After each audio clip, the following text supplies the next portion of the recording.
Samahan nyo kami guys ngayong araw na magluto ng napakaraming kalantugas dahil eto nga pala guys ang nahuli namin kanina at nakajackpot nga pala kami dito sa mga taan na nilagay namin. Bali nga guys magdamag lang namin binaba dito yung mga trap natin na yan tapos pinandaw namin nung kinabukasan na. At ayun guys marami nga pala tayong nahuli kaya nga dito natin niluto yan sa kubo natin sa palaisdaan at dito na rin guys kami magpo-food trip nito mga matatawang kalantugas na to. Kaya samahan nyo na ulit kami guys sa adventure at sa napakasarap na food trip na naman natin ngayong araw. So what's up mga napadaan lang, so ngayong araw nga guys ay inaasikaso nga pala namin dito itong mga trap namin. Pero bago natin simulan guys itong panghuli natin at adventure natin ngayong araw ay lumalambing nga pala ako sa mga solid followers at viewers namin dyan. Pakilike sana guys ng video na to kasi malaking tulong yun at kung pwede guys pakishare na rin. Maraming salamat po. Sa mga gusto na rin nga pala guys magpa-shoutout ulit dyan, mag-comment lang kayo sa video na to at i-shoutout ulit natin. Dahil nga guys medyo kati lang sa gabi at mahina lang ang agos ay napagdesisyon na namin ng mga kaibigan ko na itaan dito yung mga trap. Hindi nga pala guys tayo lalayo ng pagtataan ngayong araw dahil dito sa kubo natin sa munting palaisdaan ay ilalagay nga pala natin dito lang sa bandang harap na yan guys. Diyan lang natin ilalagay yan mamaya pag maliit na yung tubig at medyo gabi na.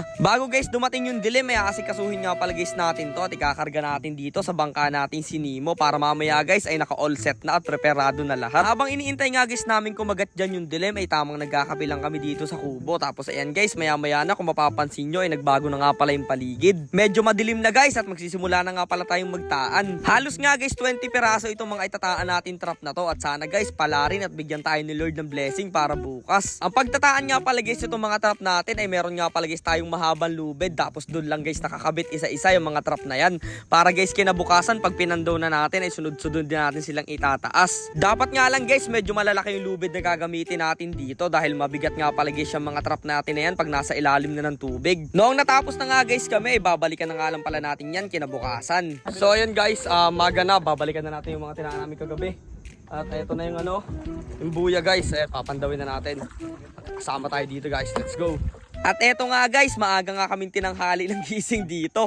At sinimulan na rin kaagad guys naming pandawin itong mga trap na nilagay natin kagabi. Sana nga guys may mahuli tayo ngayong araw kahit pang ulam lang para hindi na guys natin problema ang ulam dito sa munting palaisdaan mamayang pananghalian. Sa mga unang trap nga guys na napandaw namin ay paila-ilang piraso nga lang pala guys yung nahuhuli pa. Pero okay na rin guys kesa naman sa wala. Napakaganda rin nga pala guys ng panahon ngayong araw, hindi mainit at hindi rin naman umuulan. Saktong-sakto para sa adventure natin ginagawa. Tapos eto na nga guys, itong maliit na trap natin ay grabe napakaraming laman niya dito sa loob. Nasa 7 pirasong mga kalantugas nga pala yung naandiyan kaya tuwan-tuwa na kami. Napakasarap pa naman guys itong kalantugas na ginataan tapos lalahukan natin ng gulay na kalabasa ay grabe sobrang solid nun. Patuloy pa rin nga pala guys tayo kinukulit ng mga nagpapapromote sa atin ng mga sugal o online gambling. Kaso nga lang guys di natin sila pinapatulan. Medyo malaki na rin kasi guys talaga yung offer nila sa atin. Pero wag po kayong mag-alala sa mga solid followers namin dyan. Hindi po kami magpo-promote ng sugal kasi marami guys nanonood sa ating mga bata, baka matutunan nila yon. Gaya nga guys ng lagi kong sinasabi, hindi masama ang pagsusugal, nagiging masama lang guys to pag sumusobra ka na. Kasi lahat naman guys talaga ng bagay dito sa mundo pag sobra na ay nagiging masama. Hindi guys kami magpo-promote ng sugal kahit medyo mahina ng kita sa vlogging. Kaya sana naman guys tulungan nyo kaming i-share tong video na to at mag-comment na rin kayo. Sa pamamagitan nun guys ay malaking tulong yan sa aming grupo. Maraming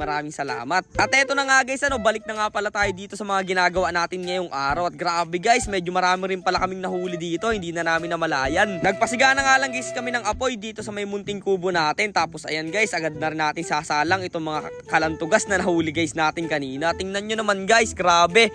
Sobrang fresh nyan guys at sobrang sarap nga pala nyan. Sayang nga lang guys yung pagkakataon dahil hindi tayo nakapagdala ng gulay na kalabasa dyan. Bagay na bagay sana dito yan pag ginataan guys natin. Kaya guys, ang ginawa na lang namin dito ay pinaigan na lang namin siya sa sabaw ng buko para mamaya guys ay medyo manamis-namis yung lasa niya pag inulam na natin. Tingnan nyo naman guys, talaga namang nakakatakam na at pulang-pula na yan. Yung mga ganitong fresh na ulam nga pala guys at food trip ang mamimiss nyo pag wala na kayo sa probinsya. Kaya habang nasa probinsya pa kayo guys, sulitin nyo na yung mga ganitong pagkain. At eto nga guys, nagtulong-tulong na kami ng mga kaibigan ko si Angelo, si Miguel, si Tupeng at ayan guys, inaasikaso na natin. So guys, food trip tayo.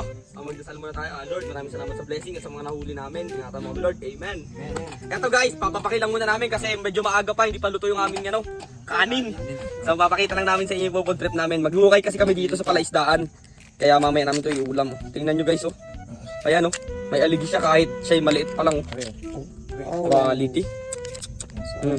Guys, kain tayo. Let's go. Hindi namnam. Tamis-tamis eh. Grabe, ang sarap.